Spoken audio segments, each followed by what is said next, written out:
I'm a really big fan of Harry Potter. It was the first thing I really got into as a kid, and because of that, as with many things I fell in love with as a kid, it holds a special place in my heart, which also means when I'm presented with new content from one of those things, such as with The Crimes of Grindelwald, I am more than inclined to write off smaller issues and say the film is great as a whole, or whatever it is. Notable exceptions would be the Bionicle reboot, Home Alone 2, and that time I thought, airsoft is cool, getting shot must be too. It wasn't. So when I tell you all that The Crimes of Grindelwald is a bad movie, that means it had some far bigger problems than usual. Grindelwald is the first of 4 planned sequels to Fantastic Beasts and Where to Find Them, a movie I actually liked a lot. Same as the first one, and all the Harry Potter films, to be frank, the cast is excellent, and the CGI on a similar level to the best Marvel has to offer. Unfortunately, Grindelwald, despite that, is a structural mess. The director, David Yates, does an alright job with this, as he did with Fantastic Beasts and Where to Find Them. He does this annoying thing throughout where the camera takes this perspective of one character. There's no rhyme or reason for it, and a couple of the scenes is like, oh, that's neat. But the majority of the time it's used, it literally just happens randomly. He'll use it in the first act, then I don't think he actually used it in the second act, then he brings it back in the third act. It's just odd, it's random, and it's so uncomfortably close. Listen, I'm not a fan of standing 6 inches away from someone's face. I don't really want to see a movie and watch someone talk for a minute with the camera right at their goddamn nose. If I wanted to do that, I'd just turn my webcam on while I record this stuff.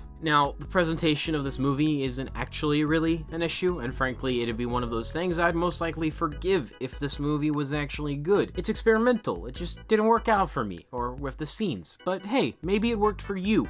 It wouldn't. I hope it didn't. The real issue, though, comes from the story. Namely that while J.K. Rowling is a great author, she's a fucking piss-poor screenwriter, and that one worked. That one worked pretty well. And it really worked well because she wrote it as a full story. She knew she wanted to do sequels, but she didn't have full confirmation from Warner Brothers, so she had a broad idea, and she decided, I'm gonna play it safe, gonna do this as just a story, leave it a bit open-ended at the end. It was a great way to do it. She just fucking didn't do it this time. I think the most likely reason why this one is such a mess is because she wanted to do 3, including Fantastic Beasts, so she wanted only to do 2 sequels. Warner Brothers said, fuck that, let's do 4. So I think she kind of just got stuck there and realized there was really nothing she could, do, so she had to pad it. So she padded it the same way you'd pad a book. And incidentally, much like many books go, she made this one just a goddamn bridge. It just connects to the next movie. Despite that, there is a lot of substance in this movie. It just doesn't have a lot of payoff. It's a lot of plotting to it. And again, I think the issue with that is she just didn't understand that the screenplay was actually going to get converted to a movie, and it doesn't work the same way her mind's eye was working it. So they had a 2-hour-long movie, and they have too much time, and at the same time, too little. And that's a really fucking bad problem. You don't ever want that. That shouldn't ever be a problem with a movie.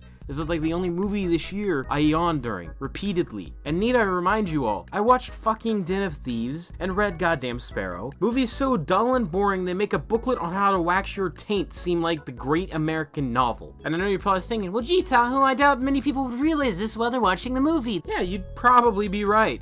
Except for the fact, as you watch it, you are forced to realize she wrote this in the same way you'd write a book with goddamn chapters. And I don't mean like how Tarantino does it, where he's got 3 or 4 chapters, and they all lead in, and they're all very well done, and the chapter really is just character evolution. She wrote it like an actual book's chapters. As Grindelwald goes on, we jump between 3 or 4 different character perspectives. We focus on them each for probably 6 minutes to 15 minutes at the longest. Most of these don't really connect, except for at the end, but even then it's not so much a connection as much as it is they all just kind of collide together in this mildly entertaining shitfest of a sequence. As I said, they're written like chapters in a book, and if this had been a book, the climax would have been its own chapter, and the dialogue embellished and flourished with characters thinking and descriptors, but instead we don't get that. I won't spoil the ending, to be clear, but it's very unfulfilling. As both someone who likes good movies and someone who likes Harry Potter, this missed the mark on both. You hope that it'll build to something as you watch the ending, but it just doesn't. It fizzles away. Now that fizzle is like a slow burn. It's like lighting a candle and then drenching it in gasoline. It's gonna burn way faster than a normal candle, but it's also not just gonna go away. Also, don't do that. It does a thing lots of books do instead. It uses the last 30 minutes to start tying things up, but still leaving them open-ended,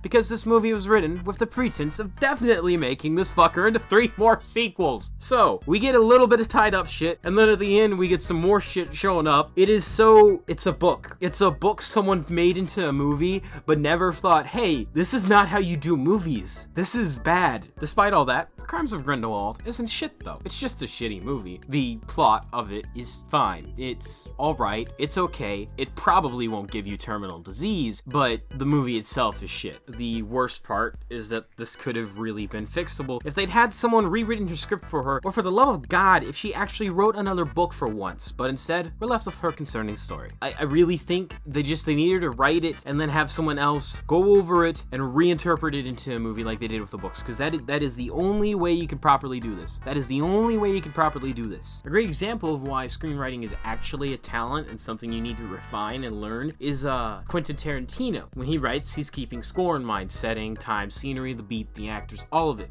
J.K. Rowling was only keeping the story in mind and her mind's eye view of what was happening. She wasn't applying any of it to the full runtime of a movie. She was imagining, okay, I write this, they handle it, it's gonna be good. How could it go wrong? What could happen? What could fucking happen? Turns out, lots of things can happen when you don't know how to properly write a screenplay. Now, this isn't to say only certain people can write a screenplay. It's not actually that hard. But for an author such as herself, it's clearly too difficult to separate the way you write a book versus writing a script that will be translated to film. Overall, this movie is a big strikeout, a miss of epic proportions, as unfulfilling as reheating a steak in a microwave. A fucking grade A job. I'd like to thank J.K. Rowling for writing something Harry Potter related. I mean, now I'll pick up the screenplay and see how it fares reading it. I bet it'll be a bit better. I hope. God, I fucking hope. But I can't give this movie a pass. It's boring, it's not entertaining, it's plotting and seemingly full, and empty of plot at different points of the movie. I gave it a 4 out of 10, 4 points less than Fantastic Beasts and Where to Find Them. That was my own personal skill. I never actually did that review, in case you're wondering if you can watch it. That was just my own personal skill. I kept a tally before I did these. Now, regretfully, that is the honest rating for it, I feel. If you love Harry Potter like me, I think you'll appreciate the story, but you won't be anywhere as entertained as with the first 8 movies, or the first Fantastic Beasts movie even. And if you have no interest in Harry Potter or wizards, I'm sorry your girlfriend or boyfriend is dragging you to this. I'm just sorry. I'm very sorry. My condolences. So yeah, that's it. Before you guys click off this video, I've got a sale going on from now until December 31st. You can use code XMISS2018 on my merch store to get 15% off your order. So treat yourself this holiday season and get some of the best merch I've ever laid eyes on. We've got a great assortment of merch ranging from hoodies to tees to long sleeve shirts and even stickers if that's your thing. Who knows? XMISS2018, XMAS2018. Anyway, fellas, make sure to smash that like button if you have. Subscribe, comment, let me know what your favorite Pokemon is. Let me know what you've thought of this video, and as always, I'll see you in the next video. Huge thank you to Patreon supporters Anonymous and Matt Porter. I really appreciate it.